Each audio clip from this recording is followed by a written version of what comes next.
ये कैसे वर्क करते हैं, इनकी इंपॉर्टेंस क्या है और इसके टाइप्स क्या है। तो इस वीडियो को लास्ट तक ज़रूर देखिएगा, आपको बहुत कुछ जानने को मिलेगा।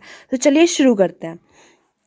म्यूचुअल फंड्स क्या होते हैं? It is a type of investment vehicle where many investor pool their money to invest in stocks, bonds, money market instruments and other securities to earn return on their investment over a period with the help of professionals. Okay, so mutual funds में काफ़ी सारे लोग अपना money invest करते हैं, फिर उन money को अलग अलग सिक्योरिटीज़ में इन्वेस्ट किया जाता है, जैसे कि स्टॉक्स होते हैं, bond, money market instrument.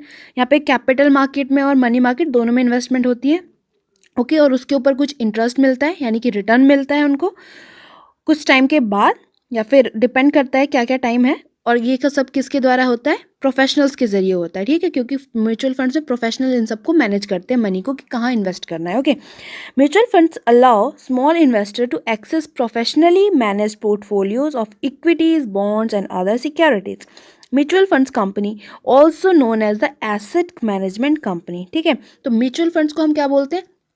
Asset management company, क्योंकि ये एसेट मैनेज करती है ना कि कहाँ पर इन्वेस्ट करना है, कैसे कैसे एसेट्स में इन्वेस्ट करना है। ठीक है, एसेट्स मतलब सिक्योरिटीज़, क्योंकि आपका इन्वेस्टमेंट क्या होता है आपके लिए? एसेट ही तो होता है, क्योंकि वो आपको अर्न करके दे रहा है कुछ। ओके, तो म्यूचुअल फंड्स में छोटे छोटे इन्वेस्टर्स होते हैं जो छोटी छोटी अमाउंट्स में इन्वेस्ट कर सकते हैं इजीली।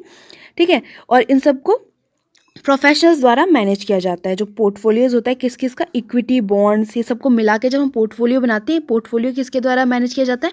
प्रोफेशनल एक्सपर्ट्स के द्वारा, जो कि म्यूचुअल फंड में करते हैं। ठीक है, और म्यूचुअल फंड में छोटे छोटे इन्वेस्टर अपना मनी इन्वेस्ट कर सकते हैं और मनी मार्केट, कैपिटल मार्केट में इन्वेस्ट करते हैं थ्रू म्यूचुअल फंड्स। ठीक है, क्योंकि अगर वो उनको प्रॉपर नॉलेज नहीं है स्टॉक मार्केट की, फिर भी वो लोग चाहते हैं कि कुछ अर्न कर सकें, तो म्यूचुअल फंड्स के थ्रू जा सकते हैं। ओके, अब देखते हैं कि ये काम कैसे करता है।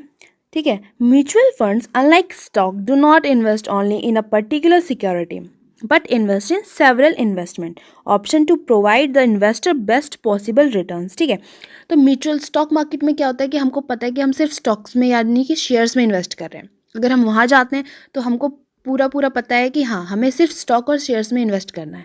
ठीक है, बट हम म्यूचुअल फंड्स में जाते हैं तो हम यहाँ पर डिफरेंट डिफरेंट सिक्योरिटीज़ में इन्वेस्ट कर सकते हैं।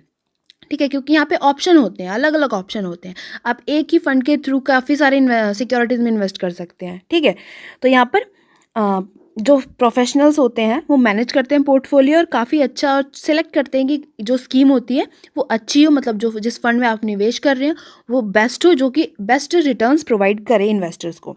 Mutual fund collect small amount from numerous individuals and then invest in different portfolios. Okay, the investors get return on their invested amount accordingly मतलब जो इन्वेस्टर ने जितना अपना अमाउंट इन्वेस्ट किया है उसको उसी के हिसाब से रिटर्न मिलेगा। ठीक है, कोई ज़्यादा करता है तो ज़्यादा रिटर्न मिलेगा, कम करेगा तो कम रिटर्न मिलेगा। ठीक है, investor need not to pick the stocks as the fund manager does the research already and pick the best performing instruments that have potential to offer high returns. ठीक है, तो इन्वेस्टर्स होते हैं उनको कोई सर्चिंग करने की ज़रूरत नहीं है, बस उनको ये देखना है कि उनको कहाँ पर कौन से फंड में इन्वेस्ट करना है जिससे कि उनको अच्छे रिटर्न मिले। और वो सारे फंड्स अच्छे से मैनेज किए जाते हैं पोर्टफोलियो मैनेजर्स के द्वारा। वो लोग पहले से ही अच्छे से मैनेज करके रखते हैं जो वो वाले इन्वेस्टमेंट जहाँ पर अच्छे रिटर्न मिले। ओके, सो इन्वेस्टर को ये सब करने की ज़रूरत नहीं होती है, यहाँ पर सब कुछ पोर्टफोलियो मैनेजर्स के द्वारा किया जाता है। इन्वेस्टर को ज़्यादा चिंता करने की ज़रूरत नहीं है, उनको सिर्फ अपना पैसा इन्वेस्ट करना है,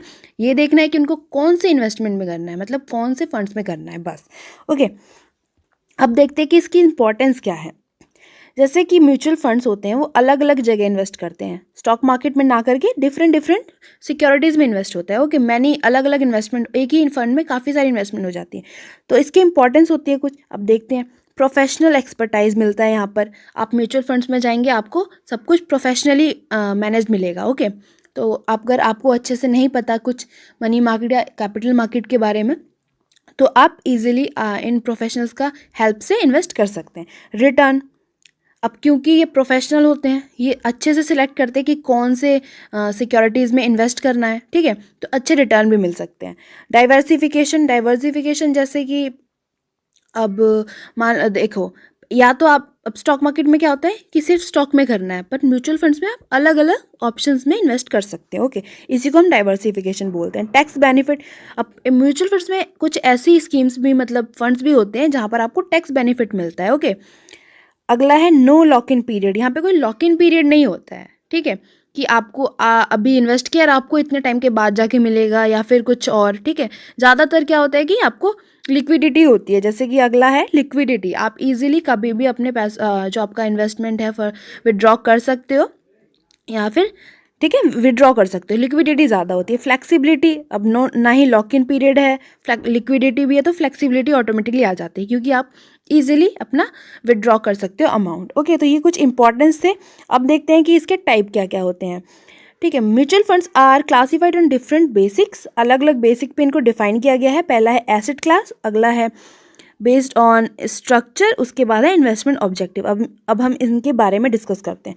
एसेट क्लास के में कौन कौन से फंड्स आते हैं हमारे? डेट फंड्स आते हैं, इक्विटी फंड्स आते हैं, हाइब्रिड फंड्स आते हैं। देखो डेट फंड्स, नाम देखो डेट है, डेट मतलब बोरोविंग, ठीक है, मतलब उधार, ठीक है। क्रेडिटर्स होते हैं जो डेट होते हैं, जो कंपनी डेट में आपका कहाँ इन्वेस्ट होता है, ये सब बॉन्ड्स में इन्वेस्ट हो जाता है, ठीक है।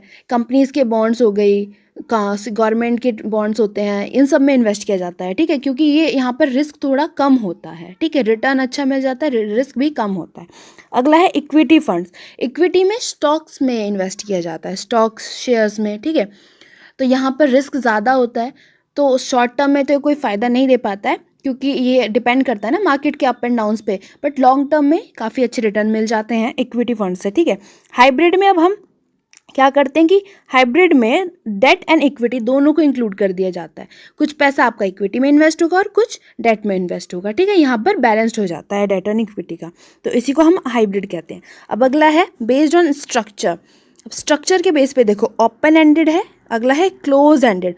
ओपन एंडेड क्या है कि आपके जो फंड्स हैं आप कभी भी विड्रॉ कर सकते हो, कभी भी परचेज कर सकते हो, कोई टाइम नहीं है, कोई बाउंडेशन नहीं है कि आप इसी टाइम के लिमिट में आप खरीदोगे या फिर इसी टाइम के लिमिट में आप विड्रॉ यानी कि बेचोगे, ठीक है। आप कभी भी खरीद सकते हो, कभी भी विड्रॉ कर सकते हो। अगला है क्लोज एंडेड। देखो यहाँ पर क्या होता है कि ये कुछ स्पेशल टाइप के होते हैं जहाँ पर आपको जो स्कीम आती है वो कुछ टाइम के लिए अवेलेबल होती है और उसी के टाइम में आपको परचेज करना है, ठीक है। और अगर वो टाइम ख़त्म हो जाता है तो आप उसको परचेज नहीं कर सकते। और इनका कुछ मेच्योरिटी डेट होता है कि आपको एक टाइम के बाद ही जाकर आपका रिटर्न मिलेगा, फंड रिटर्न मिलेगा। तो यहाँ पर म्यूचुअल फंड्स के अंदर ये वाले जो स्कीम है, ये वाले म्यूचुअल फंड्स है, ये कम यूज़ होते हैं। यहाँ पर लिक्विडिटी नहीं होती है क्योंकि जल्दी मिलता नहीं है, क्योंकि म्यूचुअल फंड्स का मतलब ही हम क्या कहते हैं, ईजी हो, फ्लेक्सिबल हो। तो क्लोज एंडेड में काफ़ी ज़्यादा इन्वेस्टमेंट नहीं होती है, ईजिली बायर्स नहीं मिलते हैं। ओके, अगला है on the basic of investment objective. अब देखो हर इन्वेस्टर का अपना अपना ऑब्जेक्टिव हो सकता है, ठीक है, कि उसने किस ऑब्जेक्टिव के लिए इन्वेस्टमेंट करना है। तो वो है ग्रोथ फंड्स होते हैं।